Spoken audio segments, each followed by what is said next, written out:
Olá, bem-vindo e bem-vinda à 13ª edição do programa Magistratura e Sociedade, uma iniciativa da Escola Superior da Magistratura com o objetivo de inserir os magistrados nas ciências sociais como forma de apropriação de conteúdo social e humanitário.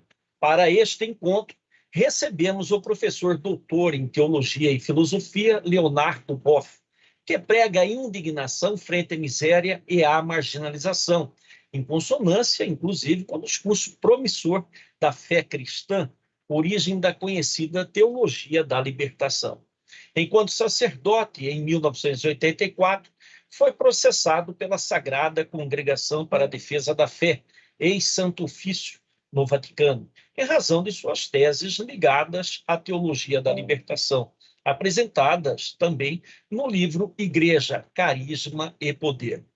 Em 1985, foi condenado a 1 ano de silêncio obsequioso e deposto de todas as suas funções editoriais e de magistério no campo religioso.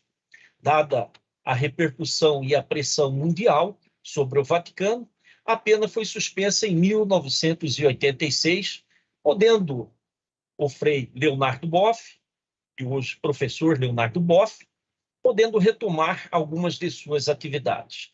Em 1992, foi novamente ameaçado com uma segunda punição pelas autoridades de Roma. Então, renunciou às suas atividades de padre e se autopromoveu ao Estado laico, mudou de trincheira para continuar a mesma luta. Em 8 de dezembro de 2001, foi agraciado com o Prêmio Nobel Alternativo em Estocolmo. Atualmente, é casado, pai, avô, também autor de mais de 60 livros nas áreas de teologia, espiritualidade, filosofia, antropologia e mística. Quem quiser conhecer um pouco da obra, das obras, melhor dizendo, dessa personalidade singular, pode visitar o site leonardoboff.org e lá vai embebecer, com certeza, de grandes ensinamentos, não só filosóficos, quanto espirituais. Seja bem-vindo, professor Leonardo Boff. Bom dia, doutor Mussalo. Você é um colega porque é filósofo e eu também me formei em filosofia. Saúdo a todos que acompanham e quero louvar essa iniciativa extraordinária da magistratura para dialogar com a sociedade e assim continuamente se renovar e formar quadros da justiça cada vez mais competentes, porque na mão de vocês está o destino das pessoas. Ou são condenadas pelos malfeitos que fizeram, ou então são perdoadas. Mas eu acho importante esse diálogo contínuo, porque não basta conhecer. O importante é nunca perder a capacidade de aprender. E vocês estão abertos a essa possibilidade e quero agradecer esse convite que, na verdade, muito me honra. Professor, nosso tema hoje em si é solidariedade humana. Então, a primeira indagação para o senhor é o seguinte: como anunciar que Deus é bom, ou seja, pai e mãe de bondade, num mundo de miseráveis? Há uma contradição nisso? Como anunciar? Como fazer essa boa nova? Na tentativa de responder a isso, surgiu a teologia da libertação, porque efetivamente há uma contradição entre um Deus que é pai e mãe de bondade e que tolera, assiste que grande parte de seus filhos e filhas vivam na pobreza e na miséria. Então, no começo dos anos 70, e de forma curiosa, sem contato entre nós, seja no Peru, no Uruguai, eu no Brasil, surgiu a teologia da libertação, dizendo o seguinte: o pobre não é simplesmente um pobre é um empobrecido. Ele é vítima de relações sociais, econômicas, políticas que o fazem pobre, que impede que ele tenha um salário, tenha sua casa, tenha sua educação. Então, ele é um oprimido. E contra a opressão vale a libertação. E nós, como cristãos e teólogos, dissemos: somos herdeiros de alguém que foi perseguido, foi crucificado, foi morto, pela mensagem libertadora que ele anunciou aos pobres, doentes, oprimidos. Essa foi a grande inspiração de Jesus e dos profetas, e aí nasceu a teologia da libertação. Então, nós só conseguimos anunciar um Deus que seja aceitável se que esse Deus nos ajude a transformar a sociedade de oprimida em uma sociedade de libertos, de pessoas que vivem na justiça, na participação, na liberdade. Então, esse Deus que se mostrou na tradição bíblica como o Deus da ternura dos humildes, que deixa sua transcendência e baixa para libertar aqueles que estavam cativos no Egito, é um Deus libertador. Então, não é um Deus que os colonizadores trouxeram, que legitimava o genocídio e a submetição, não. É um Deus que escuta o grito do oprimido e o escuta para libertá-lo. E daí nasceu a teologia da libertação, e que continua como até hoje, e graças a Deus, temos um representante desse caldo cultural que chegou a ser Papa. E uma das primeiras coisas que ele fez foi exatamente me convidar e dizer: Boff, você, por favor, continue fazendo sua teologia da libertação. Tudo aquilo que houve foi um grande equívoco provocado por aqueles mais conservadores, que nem cristãos eram políticos, eram marxistas, ou da ditadura, seja chilena, seja argentina, seja brasileira. Então, nós temos alguém que veio da teologia da libertação, compreendeu a nós que fomos vítimas, eu não fui o único, e nos deu plena liberdade e até pediu que ajudássemos. E o que fizemos? Estamos ajudando a ele nos seus textos, nas suas inspirações. Certo? O que mudou, professor Leonardo Boff, na igreja com a saída de Bento XVI e a chegada do atual Papa, do Papa Francisco, em consonância, inclusive, aí já com a resposta do senhor? Veja bem, há uma crítica contundente de que o Papa Francisco, então cardeal, foi leniente com a ditadura argentina. Isso tem propósito, tem sentido? O que muda em si com essa mudança no papado? Olha, a mudança é entre uma noite escura, onde se vê estrelas aqui e acolá, etc., e um dia ensolarado. O Papa Francisco é o dia ensolarado que superou aquela cobertura de nuvens, aquela concepção de igreja como castelo fechado, e nos mostra uma igreja em saída, que vai ao encontro às opressões humanas, aquelas até existenciais, pessoais e não só sociais, e aí deu um caráter à igreja, um caráter libertador.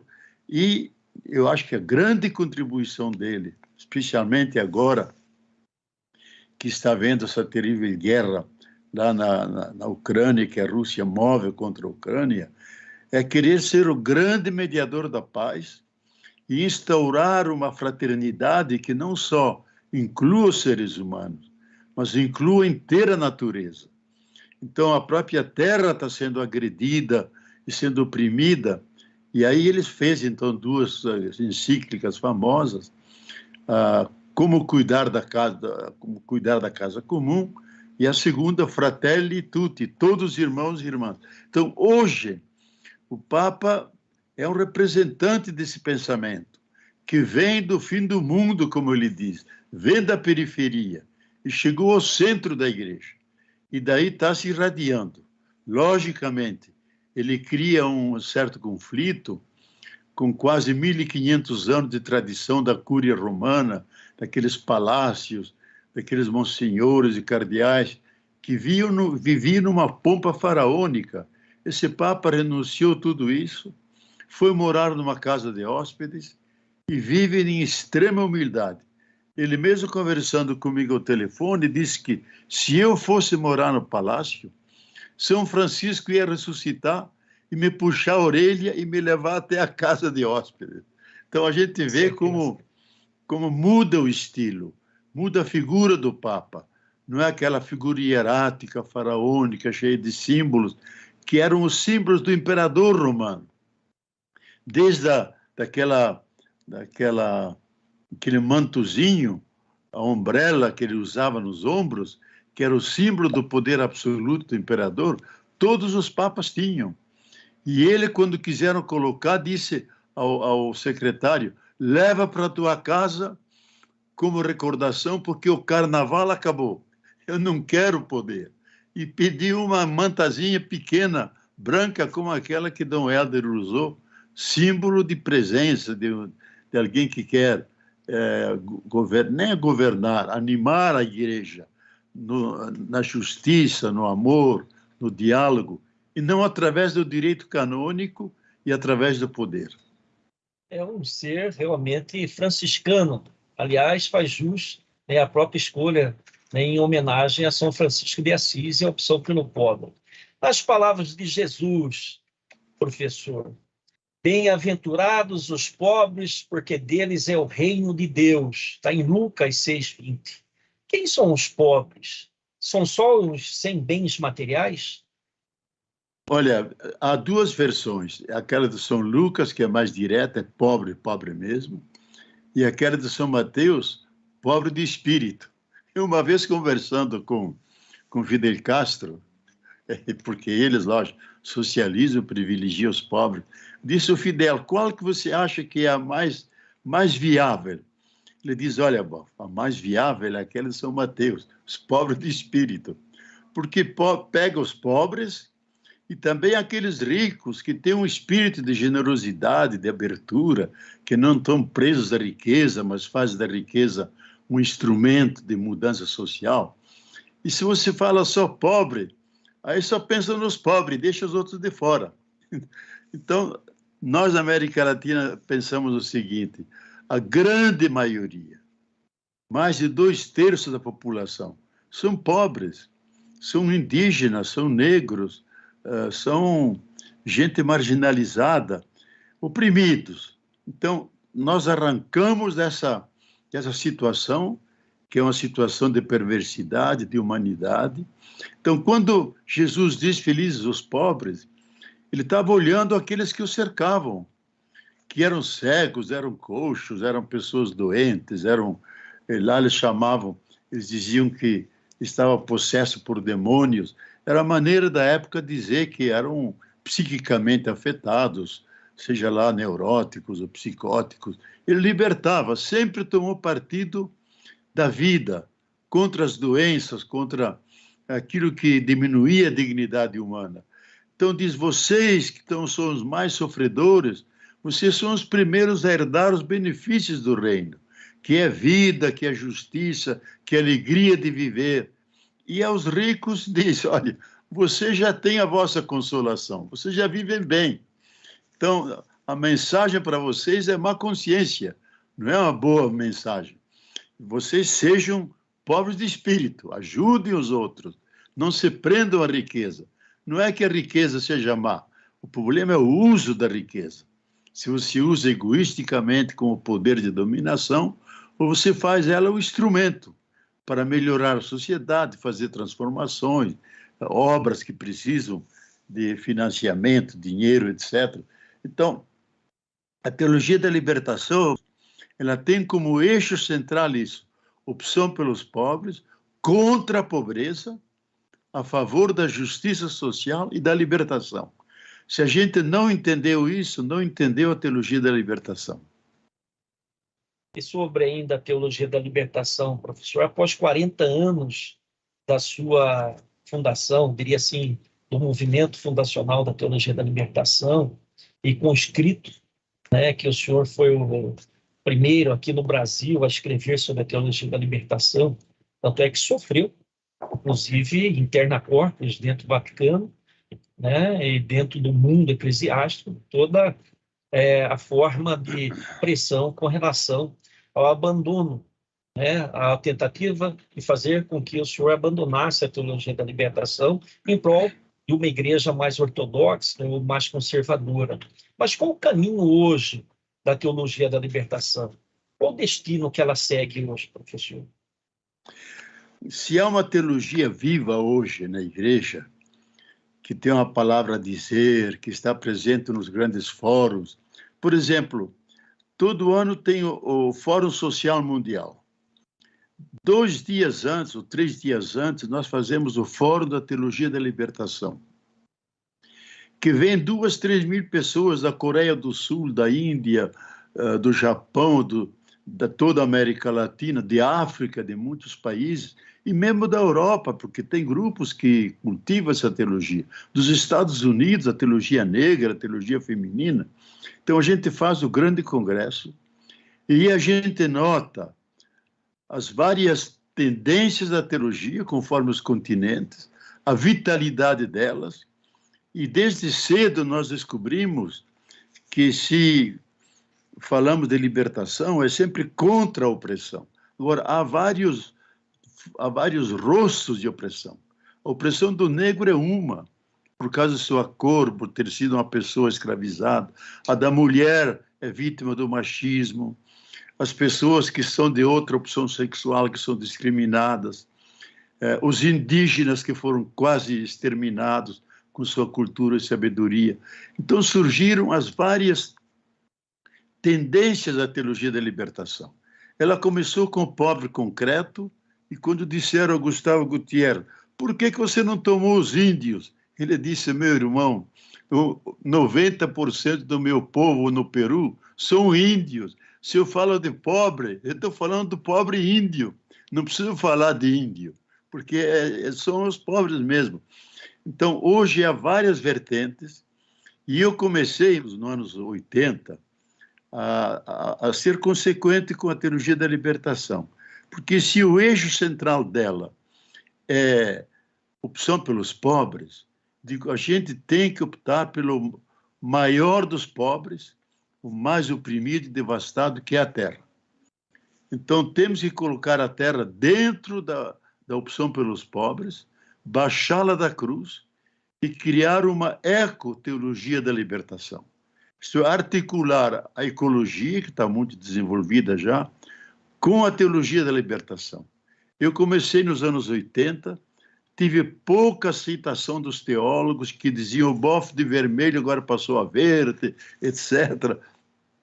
Mas à medida que a consciência mundial foi crescendo, face às mudanças climáticas, face aos tsunamis, face à pobreza, ela ganhou relevância. E com esse Papa, então, ela foi totalmente oficializada. Porque até os grandes nomes da ecologia, como Jeffrey Sachs, Edgar Morin e o próprio James Lovelock, diz que com essa encíclica o Papa se coloca na ponta da discussão ecológica mundial, porque ele não faz uma ecologia verde, faz uma ecologia integral, que aborda o ambiente, o verde, que aborda a sociedade, aborda a política, aborda a cultura e aborda a espiritualidade. Então, e é um documento extraordinário, completado com o segundo, escrito 10 anos depois, 2015 foi Laudato Si, Como Cuidar da Casa Comum, e 2020, Fratelli Tutti, onde ele faz uma espécie de balanço qual foi a ressonância dessa encíclica, e aí ele diz uma frase que ele repete várias vezes no Twitter: estamos no mesmo barco, ou nos salvamos todos, ou ninguém se salva.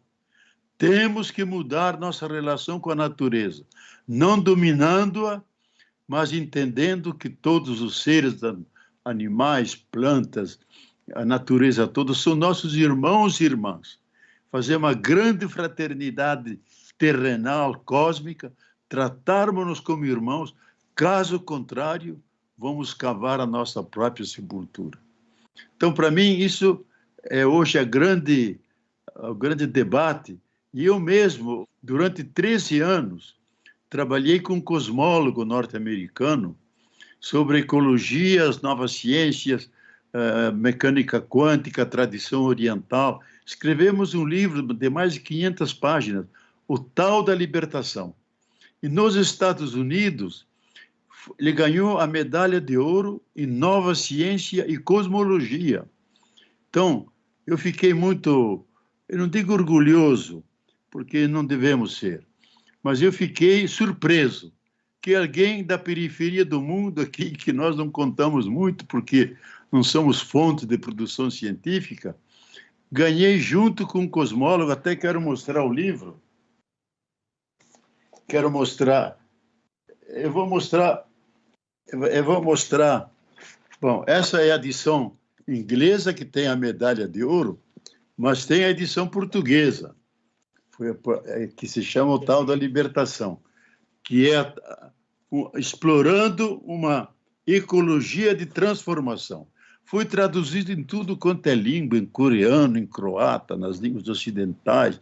Fizemos um congresso até na Alemanha com físicos quânticos, com cientistas, e eu era o que era interrogado nisso.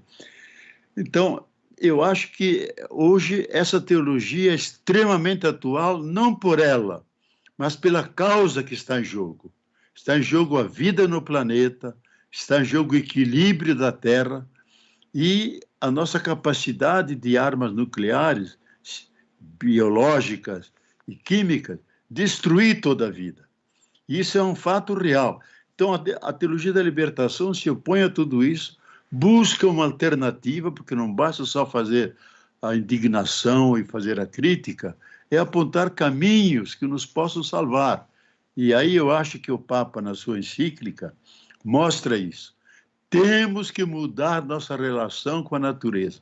Não pode ser a relação do Dominus, do Senhor, que com o punho cerrado domina, mas tem que ser aquele que é irmão e irmã. Todos viemos do mesmo humus da terra.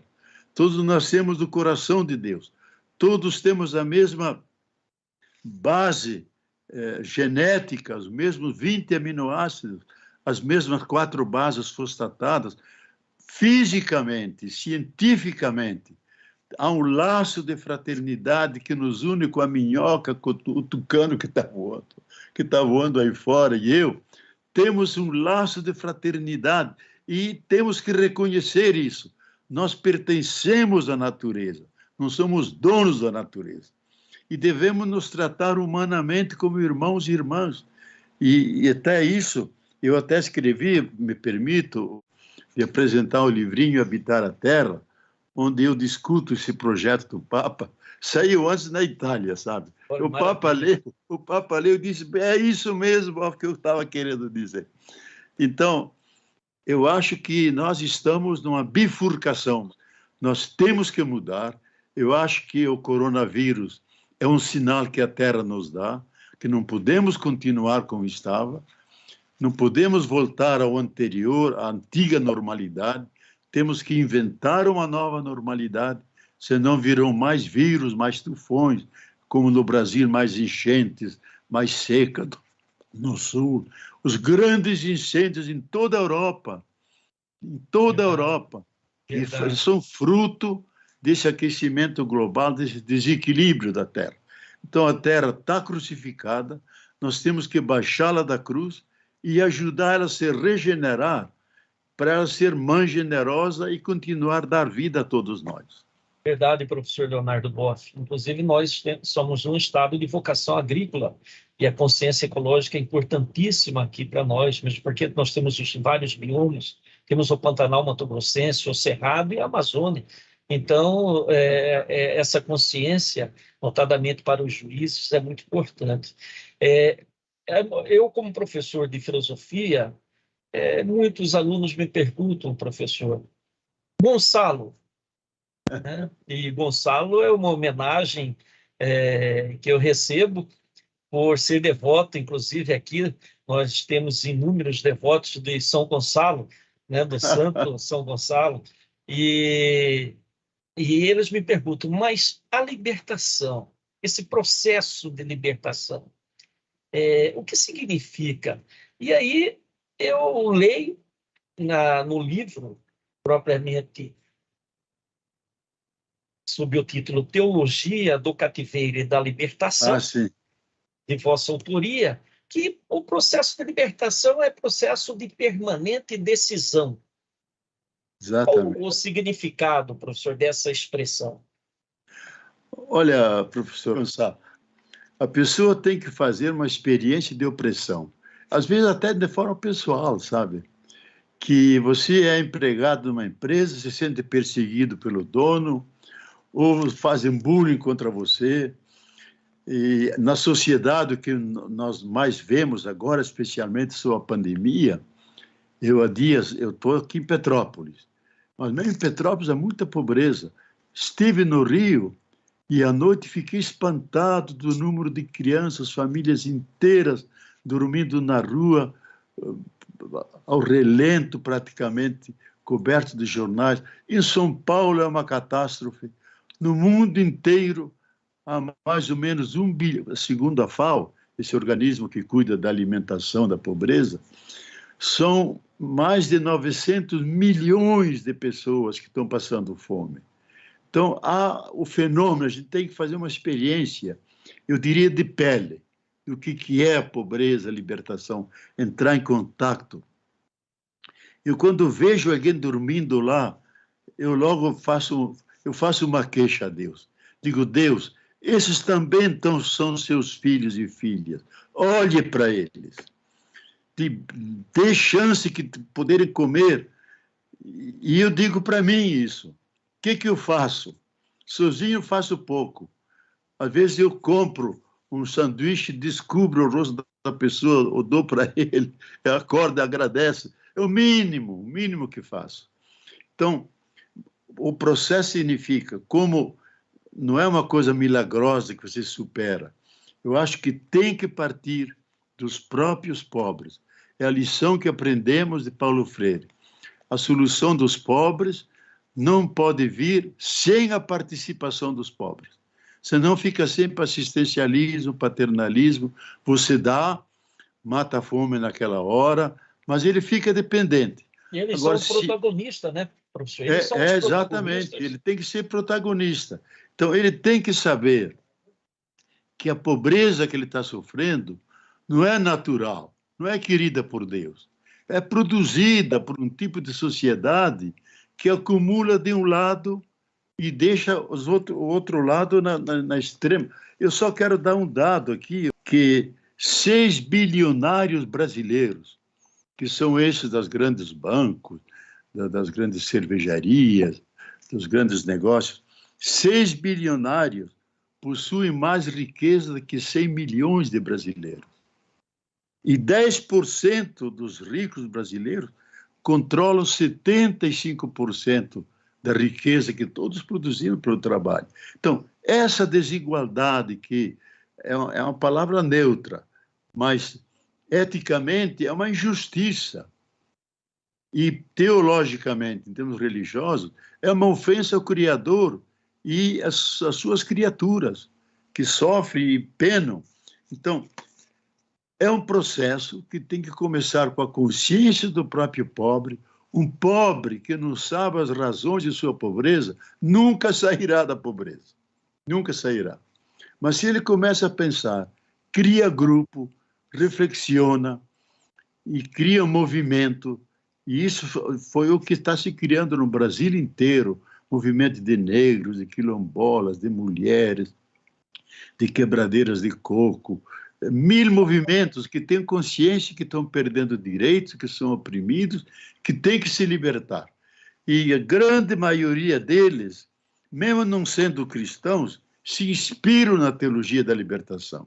Porque nós não só fizemos teologia, a gente criou uma visão de mundo, em sociologia, em política, na própria antropologia. Eu mesmo me ocupei muito com a cosmologia, como ver o universo, etc. E isso, então, é um processo que está crescendo. E eu acho que, na medida que o processo cresce, ele também pressiona as autoridades, pressiona o Estado. Do Estado a gente não deve pedir nada, tem que cobrar do Estado, que o Estado é um servidor, como vocês são servidores. Nós cobramos do que de vocês? Cobramos que vocês sejam justos, equânimes, competentes, estudiosos e também humanos. Sentiram também o outro, dor do outro, que não basta a lei fria. É importante termos as leis, senão seria caos no mundo. Mas atrás da lei tem o legislador, aquele que entende, faz a epiqueia. Epiqueia, você sabe, ele até interpreta a lei conforme circunstâncias adversas, que obriga a lei a ser mais flexível, não pode ser fria, cruel. Então, ela tem que ter uma dimensão de humanidade. Tudo isso é um processo de libertação. E vai chegar um dia em que eu acho que nós não vamos falar de libertação. Será o mundo dos libertos, dos livres, dos cidadãos que compartem a vida, a comensalidade, se sentam juntos na mesa e se beneficiam da riqueza dos bens da terra. Esse é o nosso grande sonho. Professor, para alguns há uma contradição, ou talvez um paradoxo, no fato de que existe miséria no mundo, miseráveis estão aí no dia a dia, pessoas que pedem esmola, pessoas que estão infinitamente abaixo da linha de pobreza, inclusive da dignidade humana.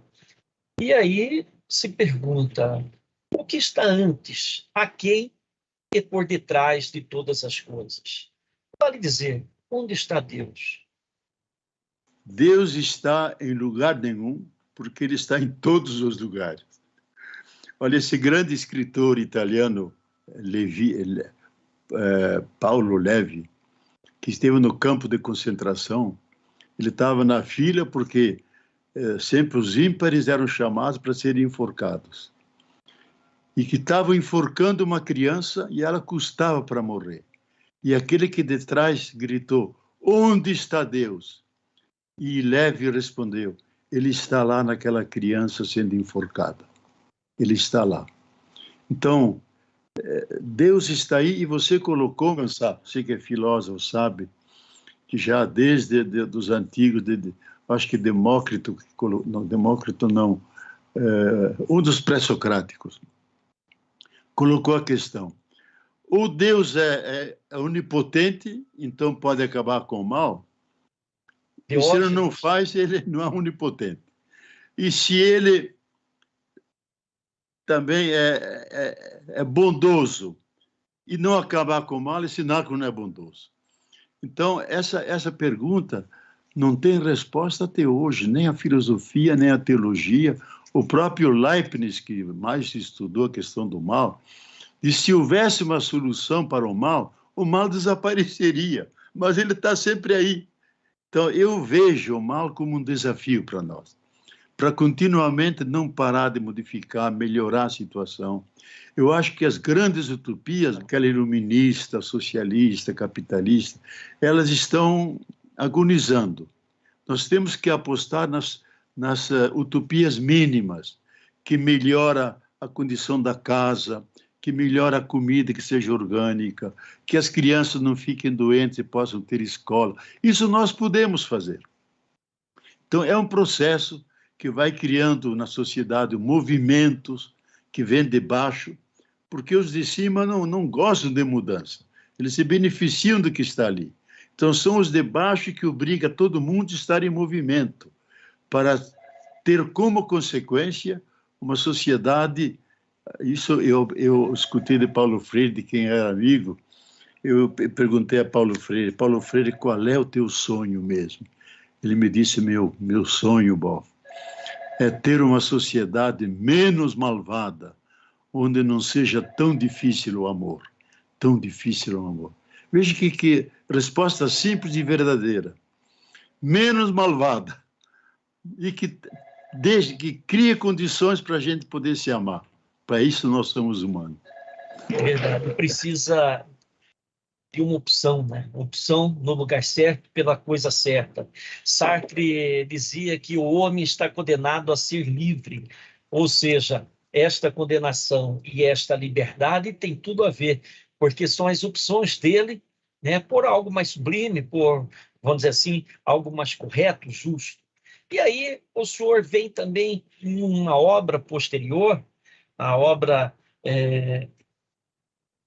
sob o título Concluir a Refundação ou Prolongar a Dependência. O senhor diz o seguinte, o homem está condenado a se decidir, né?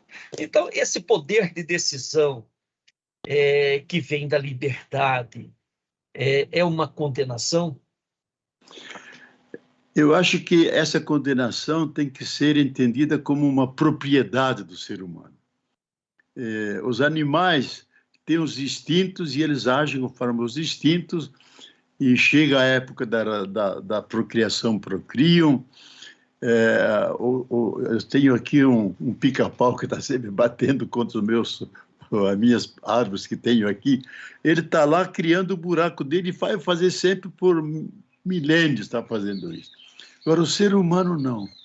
Ele se relaciona com a natureza, ele pode intervir de forma destrutiva, mas pode intervir de uma forma que vai reforçando a força da natureza, melhorando os próprios produtos, o solo, etc. Então, o homem tem que tomar uma decisão. Eu acho, que esse tema da liberdade é um dos mais estudados na filosofia, como vocês sabem. Mas eu acho que, para mim, a melhor definição vem de um filósofo teólogo franciscano, Duns Scotus, que diz: liberdade é autodeterminação. Você tem determinações de família, de cultura, você não escolheu a família que nasceu, não escolheu o país, não escolheu a língua, tem determinações. Agora, autodeterminação é como você reaciona face a essas determinações, modificando essas determinações. Então, aí vem a decisão. Então, a pessoa decide assumir, transformar. Eu acho que essa é a grande liberdade do ser humano, dele poder moldar o mundo. Só que nós, nos últimos 2 séculos, moldamos o mundo de tal maneira, de uma maneira tão estreita, eu diria, desrespeitando o ritmo da natureza, as próprias leis fundamentais das águas, das plantas, etc., que usamos a liberdade de forma destrutiva, de tal maneira que se criou até o conceito moderno, que nós inauguramos uma nova era geológica, o antropoceno. Isto é, a grande ameaça não é o meteoro rasante que nos pode destruir, é o ser humano que está matando.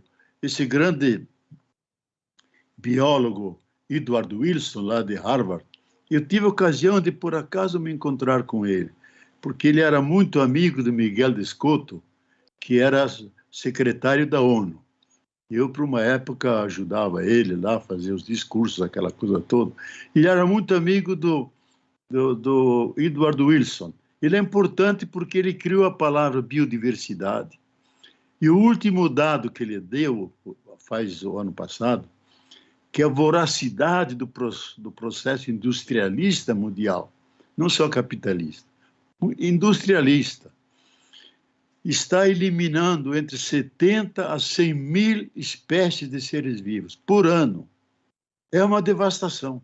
Por isso que muitos dizem, não há só o antropoceno, há o necroceno, quer dizer, a morte massiva de seres vivos. E, então, nós usamos a liberdade não para moldar um mundo que seja melhor para todos, mas destruímos, desmatamos, envenenamos os solos, as águas, e agora nos damos conta que estamos quase num caminho sem retorno. Ou a gente muda, como disse esses dias atrás, no encontro em Berlim, do Antônio Guterres, que é o secretário da ONU, houve um encontro em Berlim sobre os climas. E ele disse, nós só temos alguns anos para equilibrar o clima da Terra a 1,5 grau Celsius. Se nós não fizermos isso, nós estamos cavando a nossa própria sepultura. Então, demos-nos as mãos, colaboremos todos, senão ninguém de nós terá futuro. E ninguém de nós terá liberdade, como diz Marx. Então, como diz Marx, né? O que é liberdade para Karl Marx? Liberdade é ter condições materiais, ou seja, poder fazer a sua opção por vários caminhos, dentre vários caminhos por um, né? Mas ter essas condições. E sem a natureza nós não temos condições nenhuma, né, professor? Nós somos colocados diante de uma decisão de vida ou morte. Ou você decide continuar nesse planeta, então você vai ter uma relação diferente, vai explorar menos, polui menos. Ou você decide, com essa voracidade rápida de querer acumular, etc., como a China faz de uma forma absurda, e isso nos leva ao fim da espécie. Então, a liberdade está em jogo. Que tipo de liberdade nós vamos exercer? Para a vida ou para a morte? Nós queremos a vida. E eu acho que quando chegar o grande aperto, isso quem viu foi um grande filósofo judeu, Hans Jonas, que ele até, ele era alemão, ingressou no exército inglês para combater os seus compatriotas alemães e tinha jurado nunca mais voltar para a Alemanha. Mas ele ganhou o prêmio da grande feira do livro de Frankfurt, que é a maior do mundo, e eu, por acaso, estava lá, porque também tive uma intervenção, escutei uma palestra dele. Diz, é a primeira vez de anos que eu estou voltando à minha pátria, contra a qual eu lutei, porque ele era nazista, era contra a vida. Então, ele escreveu um livro importantíssimo, O Princípio e Responsabilidade. E aí diz, o ser humano tem o destino nas suas mãos, pela sua liberdade, do tipo de terra que ele vai querer. E aí põe um outro princípio, o princípio do medo e do pavor. Se você não muda, usando bem a liberdade, a degradação pode chegar a um ponto que a água chega ao pescoço, chega à boca. Se vai ao nariz, você faz tudo para poder viver. Então ele diz, o princípio de vida é mais forte que o princípio de morte. Na hora do aperto, o ser humano vai mudar. Só que muitos não aprenderam a nadar e vão se afogar. E aí nós temos esse drama, que não está longe do nosso tempo, ela pode ocorrer nos próximos anos. É verdade, é verdade. Professor, antigamente era comum um jargão jurídico, principalmente no ambiente judicial, no seguinte sentido: o que não está nos autos do processo não está no mundo. Ao julgar, os juízes devem se ater ao processo ou transcender aqueles fatos? Eu acho que é uma questão de leitura da realidade, sabe? De entender que a Constituição, as leis, são parte do processo social. Então, como a sociedade está sempre evoluindo e criando fenômenos novos, então ele tem como referência as leis, não dá caos. Ele tem que ter referência à lei. Mas ele tem que saber ler a lei dentro do processo social. Então, ele tem que ter uma certa flexibilidade. Eu mesmo, nas minhas aulas de ética, dava muita importância e dei algumas aulas na Faculdade de Direito lá da UERJ, do Rio de Janeiro, a importância da epiqueia. Epiqueia é aquela sabedoria que no espírito da lei você alarga os âmbitos da lei, mas não contra a lege, sempre no sentido da lei. E aí, então, o juiz fica justo, porque, como diziam os romanos, summum ius, summa injuria. Se você aplica a suprema dureza da lei, você pode ser injusto. Então, você tem que, acho que, combinar esses fatores, tendo como referência a lei, porque ela é comum a todos, e é mesmo aquele que está condenado ou vai ser condenado ou libertado, ele também está sujeito à lei e tem que respeitá-la. E o juiz é aquele que, mais que tudo, sabe aplicá-la, mas na aplicação da lei. Eu acho que o fator social, o fator humano, vocês trabalham também com fatores que aliviam a pena, a pessoa estava alterada, etc. Mas a própria lei, então, ela não pode ser meramente fria, lei morta. Ela tem que ser uma lei social, uma lei humana. E se de fato for claro, se configurar o crime, você não aplica a lei. Mas, e você aplica não se desumanizando e castigando, porque não é uma vingança que você está fazendo. está dando a chance para ele meditar, se recolher, mudar e ser reinserido na sociedade. Então, eu acho que a lei devia estar junto com as prisões, sabe? As prisões deviam ser escolas e não lugares de castigo. Isso, e a Constituição e as leis, elas não podem servir de camisa de força para impingir ao excluído uma lei que faça mais exclusão. Não é verdade, professor? Eu acho que você formulou bem, viu? Eu acho que ela não pode ser uma camisa de força. Ela tem que ser uma camisa, mas essas camisas que são flexíveis. Quer dizer, você não tira a culpa dele, mas você sabe que por detrás está um ser humano, está uma sociedade, capacidade de pessoas se resgatar, e a lei atende essas variações, porque a história não está congelada, as consciências não estão também fixadas num modelo só, elas vão se enriquecendo, e isso faz, eu acho, a beleza do direito. Eu mesmo estudei durante 4, depois na Alemanha mais 3, o direito canônico, e tive que fazer 2 anos de direito romano. Os romanos tinham um grande senso de justiça. Você veja quando São Paulo está lá em Corinto e querem bater nele, diz, sou cidadão romano, civis romanos sum, sou cidadão romano. Tiveram que parar tudo. Não puderam bater nele, porque os romanos sempre diziam res sacra homo. O ser humano é uma realidade sagrada, não pode ser tocado. Você a toca quando ele comete um crime e ele tem direito a se defender. São Paulo ficou em Roma 1 ano e meio numa casa esperando até ser julgado.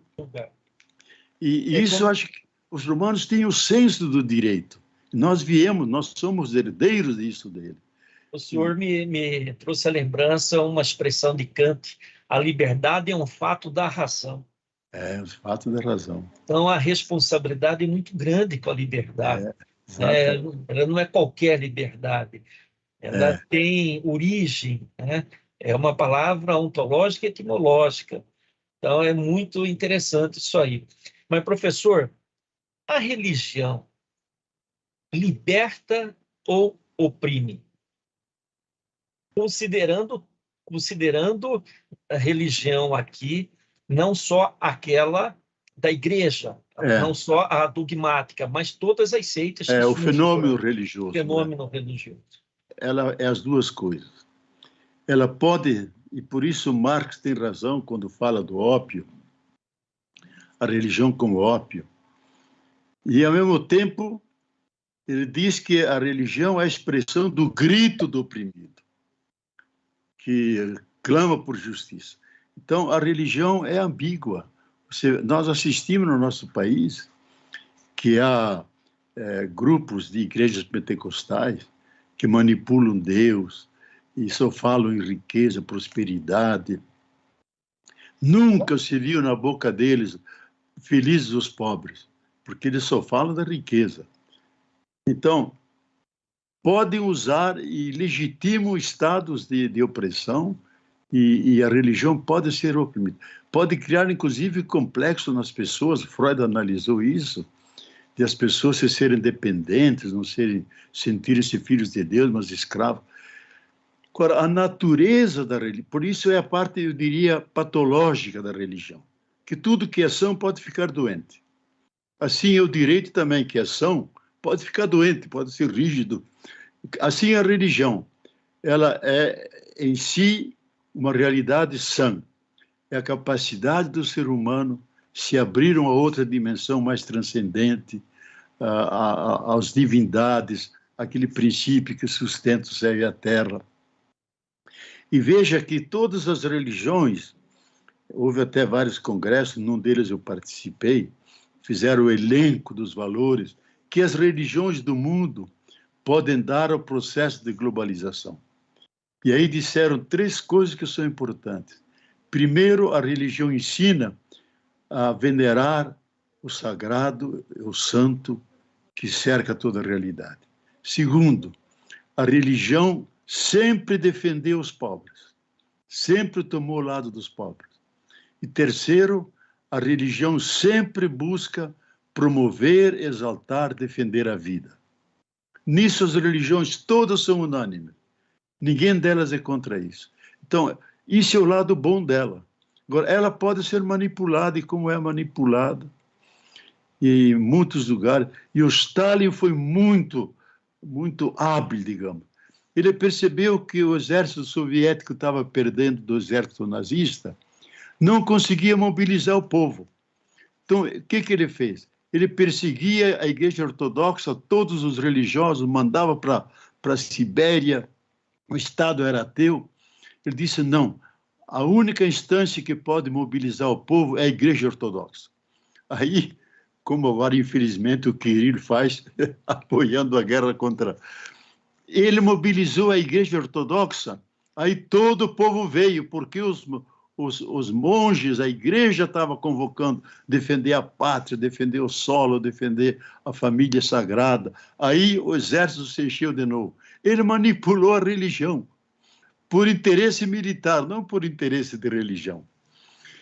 Então, a gente tem que sempre distinguir, eu acho, na religião, como o Papa, quando ele era grande teólogo, depois ele ficando Papa, o Papa Ratzinger, ele diz, quando nós falamos de Pedro, devemos distinguir Pedro como Satanás, que Jesus disse, Pedro, vai de retro, Satanás. E Pedro como pedra sobre a qual construí a minha igreja. Diz que um cristão adulto deve, diante do Papa, não ter uma atitude de submissão, uma atitude de respeito, mas saber distinguir quando um Papa pode ser Satanás, porque Jesus chamou ele assim, porque não entende o desígnio de Deus, e pode ser a pedra que fortifica a fé, que anima a esperança. Devemos saber distinguir. E eu acho que isso vale para todas as coisas. Tá certo. Hegel, professor Leonardo Boff, diz que toda consciência da vida é consciência do mal da vida. E aí o senhor fala de toda, né, das guerras, do nazismo e de toda essa dor, né, impingida e sofrida pelos nossos irmãos. E dor que permanece, basta olhar aí no dia a dia, a sociedade, a comunidade.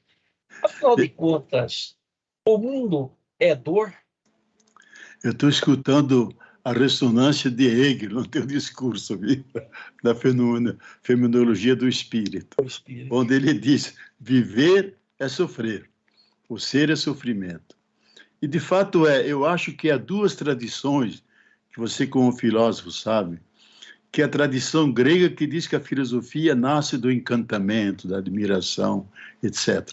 E tem a outra escola, que é dos estoicos e dos modernos, que a filosofia nasce do sofrimento, que a pessoa se obriga a pensar para superar o sofrimento. E nós nunca conseguimos isso. Então, a questão que você colocou, eu, inclusive, abordo mais detalhadamente no livro, O Doloroso Parto da Mãe Terra.